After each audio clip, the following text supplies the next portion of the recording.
Hello again everyone, and welcome back to part 2 of this fan mail unboxing. In part 1 we took a look at all these ERTL models that I purchased from Douglas, including this scrap Trevor, although that was actually a gift that he sent over to me. And speaking of gifts, in part 2 we'll be taking a look at all these extras that he sent over. And I think the first thing I'll start with is this Takealong mystery bag, because I'm quite curious to see what's inside this, and I remember someone even commented on part 1 there. They were curious as well.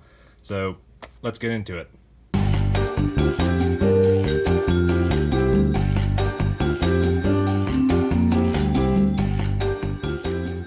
Okay, these are all the Takealongs that came out of that package. As you can see here, we've got several characters, and then we've also got 10 collector cards, in addition to 2 pamphlets. But I think we'll look at the characters here first. Alright, the first Takealong we'll look at is Henry, and I'm not that familiar with Takealongs just because I grew up with ERTL. However, I am aware that the Takealongs are what replaced ERTL in the diecast line.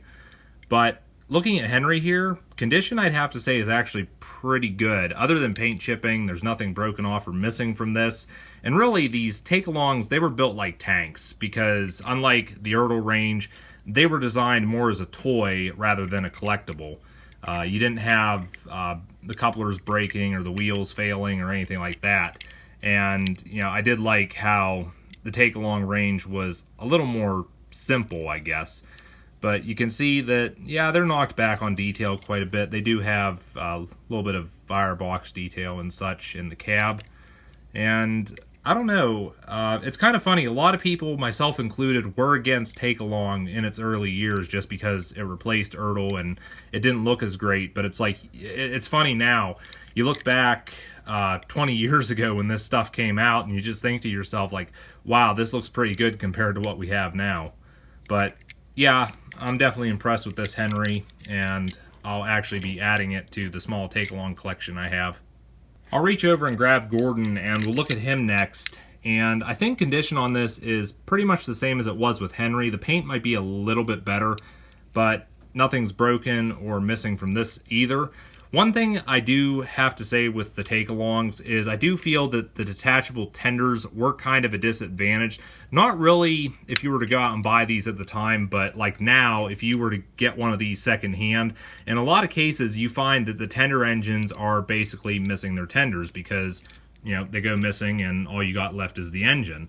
I had that happen with the James I got earlier this year, and I think ERTL might have had the right idea to making the tenders permanently attached to the engines, although I do see that having the tenders being able to be detached from the engine, you know, it's got its positives and negatives, I guess. But thankfully, in the case of like Gordon and Henry here, they did come with their tenders. The next one up is Mavis, and something I want to say right away with this is that she looks practically mint. Other than a few small chips here and there, there's really nothing wrong with this. And something else that was nice with Mavis is she did actually come with her collector card as well, which I'll turn it around here, and if you want to read any of that, you can pause the video. But getting back on Mavis though, again, she looks practically mint other than some paint chips here and there. There does seem to be what looks like crayon, I guess, on her face. That would probably clean off without too much issue. You can see there, Farquhar Quarry Company Limited, Mavis name. I like how they got the glazing in the windows there. That's actually a nice little detail. There's no windows on the back. I'm not sure why. Chassis looks good as well, I guess. But yeah, this is definitely going to be a favorite in my Takealong collection. There was also this Bertie, which condition on this isn't the best. You can see that it does have quite a bit of paint chipping going on. It is dusty, dirty, or what have you. And from the looks of his face, I'd say he's been crashing into one too many walls. I'm looking here, I'm kind of thinking that kind of looks like flour, maybe? I don't know, was there an episode where Bertie crashed into flour or something? But yeah, you can definitely tell there's something inside this because the windows are just really dusty. Like I said, again, quite a bit of paint chipping. The wheels don't look to be chewed up or anything, so I don't think this was played with on a cement driveway or sidewalk or anything. But I think I actually had one of these at one time, but I sent it over to the YouTuber Jacob K. That one might have been a take and play, and this one's actually a take-along. Now, the last ones are the Tidmouth Milk and the Sodor fuel tankers, which I don't know if these came in a set or if they were sold individually, but I noticed that looking on the bottoms of them here, you can see the milk tanker is dated 2002, and the fuel tanker is dated 2003, and the bottoms of these don't look identical, so I'm going to go out on a limb here and say that these were probably sold separately. But looking at the milk tanker first here, you can see pretty basic. It's not as detailed as what you had with the ERTL line, but you know, that's to be expected. I kind of do like the chunkiness and the weight that these tankers have. There's definitely a lot of die cast in them. And then here's the fuel tanker as well. I was quite a fan of the Sodor fuel tanker. I remember seeing it in numerous episodes and wanting it as a kid for some reason. But again, pretty hefty tank car here. And yeah, rolling stock is one thing that you can definitely use more of. So we've also got some collector cards and pamphlets. Now, in regards to the pamphlets, other than the activity inside, these are exactly the same as the one that I showed in the last fan mail unboxing from Douglas, which if you want to see what's in these, you can go over that video and take a look at your own leisure. But we will take a closer look at the collector cards here, and if you want to read anything on these, you can pause the video. But you can see we got one here for Toby. If I turn it around to the back, there's the bio and such. Also got one for Bill and Ben. Again, I'll turn it around for you. Also got the one for the oil car. Now this is interesting because you can see they've photoshopped the Takealong one on HO track, and they've also photoshopped a buffer beam on the front of it. But go ahead and there's the back of that. Also got one here for the Chinese Dragon, and I noticed Percy down in the corner here looks to be photoshopped, which I'll be honest, that kind of looks like it's done very poorly. Again, show you the back. Got one for Harold. There's the back of that one. Also got this one for the Magic mining car, and the Photoshop on this is laughable too, because you can see they've just Photoshopped the mining car on what looks to be Salty's chassis, but they've recolored his buffer beam and footplate red instead of yellow. You guys can have your say on that, but that honestly looks like Salty's chassis to me. Turn the card around. You can read that. Also got one for Lady here. I quite like Lady. Have for many years. Back of her card. Also got one for Spencer. And the last one here is Thomas Holiday Train and Snow Globe car. And I'll turn that around. And that's all of them. So here again are all the take-alongs that Douglas sent me. And just because I can, here are all the take-alongs that I currently have in my collection. This doesn't include Take and Play or Adventures or Trackmaster Push-Along or whatever. All that stuff is still in the bin here. But also, there is one take-along that I've neglected to show, and it's this one right here, which this is actually an imposter. Now this Takealong Thomas, while it may look genuine, I can assure you it's not. And the first thing I noticed with this was the weird markings on top of the face, almost as if the eyebrows hadn't been put on right. But the more you look over this and the more you have it in your hand, it just doesn't add up for me. And I can bring in a real licensed Takealong Thomas, and this is where things start to fall apart for this one here. You can definitely see there's a difference in the face. This one definitely looks nicer with the proper eyebrows and what have you. But also you can see the buffers on the Faker haven't been painted right. The lining and number, you know, they just look better on the real Takealong. And just, yeah, even the wheels. The wheels, in my opinion, on the real one look nicer. And looking on the bottom, it's even laughable too. Aside from the fact that the real one has rivets and the fake one has screws, you can also see here the copyright information. On the real one says copyright Thomas Friends Glane 2002. This one also says learning curve.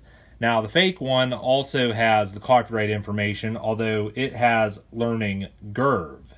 So yeah, things start to fall apart there quite a bit. But I don't know. This fake one here, it's definitely laughable, and it's a nice curiosity to have, I guess.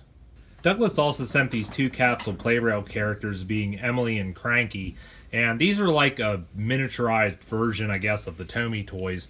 And we'll look at Emily first. And I quite like the Capsule Plarail trains because they're nicely detailed for their small size. You know, they're not overly detailed, but I think they definitely have a lot more charm to them than a Thomas Mini does. But you can see with Emily, the lining looks nice. You've got the grab handles and such. Also got the side rods on the wheels. Just very nice detail on this. And the face, you can see the face looks very good as well. And that's one thing these Capsule Plarail trains all have in common, is the faces look, you know, like spot on to the character. But the tender, well, it's not as detailed as Emily, but I guess that's to be expected. Got a nice coal load there. Buffer details on the back as well. I'm curious if Emily does work. I'm sure she does, but I'll just wind her up here. Set her down on the workbench. And there she goes. But we'll look at Cranky next. And Cranky doesn't look too bad. I don't know what the deal is with the stickers. If this one, I'd say it was put on correctly and then peeled off for some reason. This side doesn't even look like a sticker was ever on there. But again, nice detail on this in areas. The face definitely looks pretty accurate. Got a nice hook detail, and thankfully that's not broken off. And even the detail for the tower, you know, it's not like a solid piece or anything. You actually see through it and what have you. So, I mean, overall, you know, Cranky looks pretty good. And like I said, Emily, I think, looks great as well. Now, these are a nice surprise, and what I have here are Kids Meal toys of Thomas, Lady, and Diesel 10. And I believe you could get these in the Subway Kids Meals back in early 2000 when they were promoting Thomas and the Magic Railroad. But as I look at these right now, I'm actually kicking myself because I remember a couple years ago, I bought an ERTL bundle on eBay, and it came with a Subway Percy, which I foolishly sold because I didn't think I'd get the other characters. And looking back on that now, it's like if I still had Percy, I'd have the entire collection. One of many regrets, I guess. But we will take a closer look at these, starting with Thomas. These aren't super accurate or super detailed. The faces probably aren't that good. But you can see we do have like buffers and the wheels and the whistles. Nothing's really been picked out except for the lining. Going on the bottom here, you can see it is a Subway toy. Copyright the Magic Railroad Company, limited 2000. Probably some information there on who manufactured these. And Thomas does have a pullback mechanism in him. He'd go if I put him on the workbench, probably.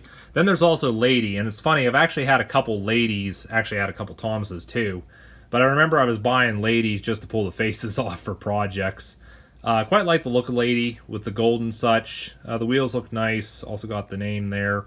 The cab's kind of enclosed, I guess. Going on the bottom here, you can see the information. Lady has no pullback mechanism, she's just free to roll, but she does have a squeaker in her cab for some reason. I don't know why. It just seems a bit odd. It's like a dog toy, I guess. But then there's Diesel 10, and this is the first time I've ever seen a Diesel 10 in the flesh. Quite like the look of this. You've got the face, which, yeah, that definitely looks very evil. Also got Pinchy on the roof there. They picked out details like the hazard stripes, the vents, and what have you. Yeah, I think it looks pretty good. There's information on the bottom. I think Diesel 10 also has the pullback mechanism.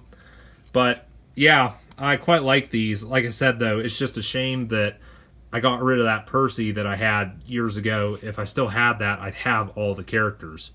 The last thing that Douglas sent along was these Wooden Railway yearbooks, which there's several copies of, and we'll talk about that here in a second. But we've got 2 copies of the 2007 yearbook, 4 copies of the 2009 yearbook, and 2 copies of the 2011 yearbook. Now, because I looked at the 2007 and the 2011 yearbooks in the last fan mail unboxing from Douglas, I'm only going to be looking at the 2009 one. And unfortunately, because there's just so much in this, I'm not going to be able to show everything in this video, simply because it would just drag out for too long. But I will show you a few pages here, and you can see what all was available this year. And I'm looking at some of the sets that were up for grabs. I remember that battery-powered Topham Hatt figure 8 set. Nice activity right there. And I think in the back of these, they also had layouts. Oh, there's the Boulder Mountain set. Down at the dock set. Okay, so yeah, I do recognize some of these.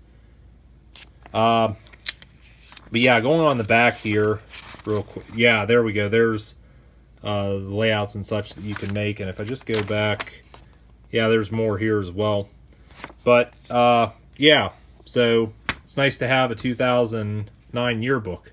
So it's great to have a set of these Wooden Railway yearbooks. However, as you saw, I've got multiple copies, which upon Douglas's request, these additional sets will be going to other friends and fellow YouTubers of mine.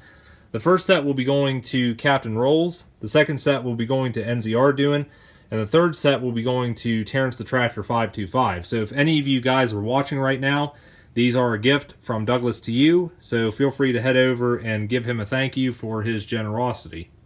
Alright, I think that's everything for this fan mail unboxing.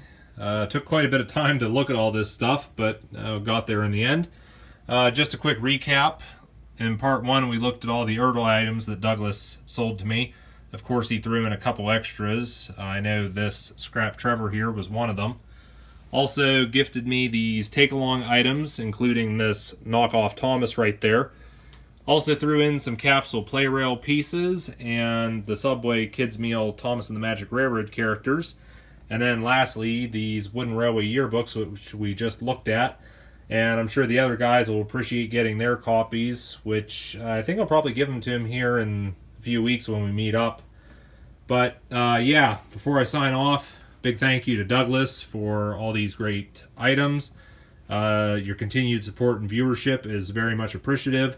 Also, big thank you to the rest of my viewers out there for your continued support for me and the channel. You know, I really enjoy bringing this content to YouTube, and as long as I've got the support for it, I'll continue making content. But yeah, I think I'm going to leave that here. I'll catch you guys later. I'm signing off.